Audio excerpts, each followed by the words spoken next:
Laurence Edwards arrives for work. It's winter at the warehouse, converted into his own foundry. He's working on major projects, both for a UK and growing worldwide market, supported by a dedicated team. Hi, Tom. Wow. It's incredible. It's just changing every day. It's just extraordinary, yeah. How's it going with the really good. I was working on carving this bit here, and we've got like a little blob of clay originally, but now it's a great big lump of polystyrene. Yeah.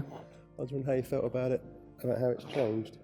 I think we've really just got to stick with this. I think each one of these marks growing is just like a thumb mark or a gesture that's just amplified, and I just love that. I just love what you're doing. I think it's very, very exciting. Very exciting. Okay, good.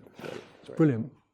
And let's just say, it's just the way it's imposing on the room is just incredible. What it's going to be like in the landscape is going to be extraordinary.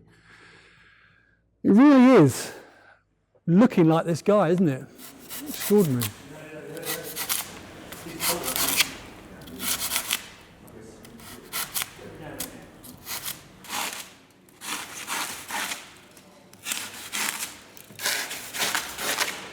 Amazingly, this year I've had the offer of the biggest commission of my life, and far exceeding any commission I'd ever thought I'd ever get. A 26-foot high standing man in the middle of a landscape, which is going to be actually landscaped for it. So I had a real dilemma as to how the hell to approach this project, and I just had to take it step by step, really. It's like eating a whale, mouth at a time.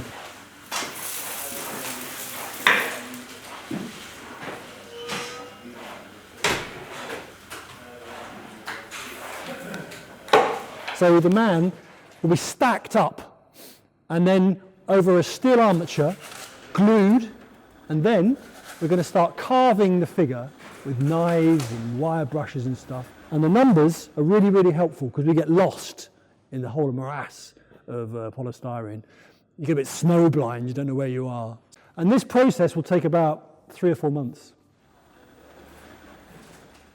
The confidence to make such a figure is derived from Laurence's own development as a sculptor, from his training in London, his experience from expert founders in India, to setting up and running his own foundry. All this helped by a strong bond between dealer and artist. Hello! How are you?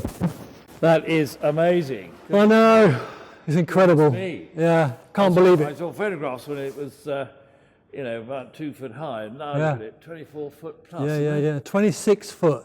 We've got to make it 26 foot because it shrinks to 24 foot in bronze. So yeah, it's amazing. But this is where it all started, David. Well, I So you remember s- seeing that back Yeah. in your other studio, actually, and just loving it in the clay. I just love the way the clay's dried out and all the cracks are now cast into bronze, like sort of aging and sort of fading is now sort of stuck, frozen in time. It really speaks to me, that. Yeah. That's amazing. Messums have worked with Laurence since 2009 and encouraged his development. Special pieces followed.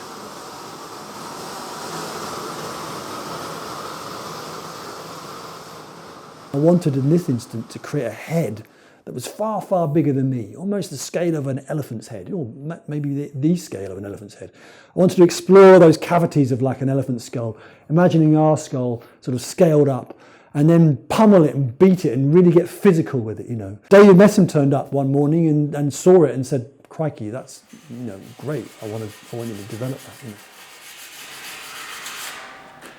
Well, one of the most exciting things about being an art dealer is actually finding something amazingly beautiful, which is actually more important than you, more important than anything you've ever seen before. And standing now in front of a massive head, which speaks about everything that I think is great about his work, actually. It's the naturalness, it's the size, it's the emphasis, it's the fact that he conceives a piece and sees it right the way through to this finish that makes him completely unique, I think. Laurence's ideas start in a smaller nearby studio where he can work on his own without distractions.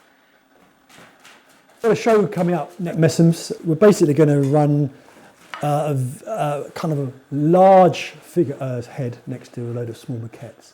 We're going to show really the process of creation. Basically, my sculptures start with modelled forms. This is really a maquette for a sculpture called the Catcher, which is this guy holding a sort of a curtain of organic material under his arms.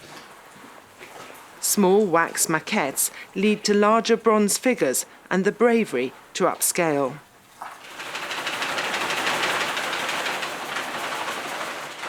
So there are a number of ways in which I work. You can see here a figure with a lot of organic material impregnated on it there. Here is just a collection of sticks which denote figure, which talk about figure. I can put this straight in a mould, and I can put this in a kiln, and all this will burn away and turn to ash, leaving a hollow space exactly the shape of sticks and wax and things. And we can turn this into bronze, which is an extraordinary piece of, in my mind, magic. And bronze casting is a magical process.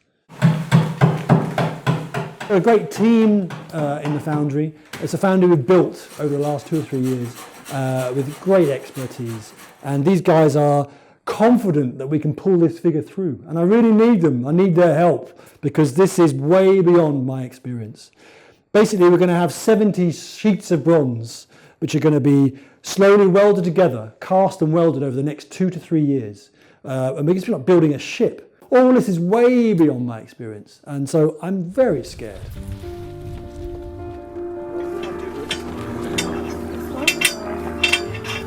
No, you keep in.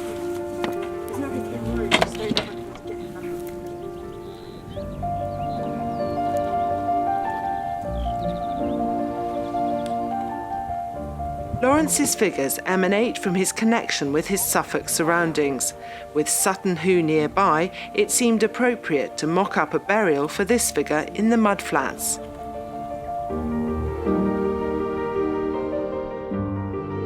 My ultimate aim is to create that kind of fusion between where we've come from and where we're going. We're just burying this body halfway along the line, and I really want the sculptures to explore that idea of where we're going to end up, really, where we're going to be and what we're borrowing, what matter we're borrowing, and how we're going to return to that sort of place. The same theatricality surrounding Laurence's work occurred when delivering his Creek Men on an especially constructed raft to the Aldborough Festival. The foundry's preparing for the next bronze pour. Working for a master founder demands hard work and dedication. But each member of this team knows how special the outcomes are. They are building a body of work for Messum's next shows, and excitement and enthusiasm abounds.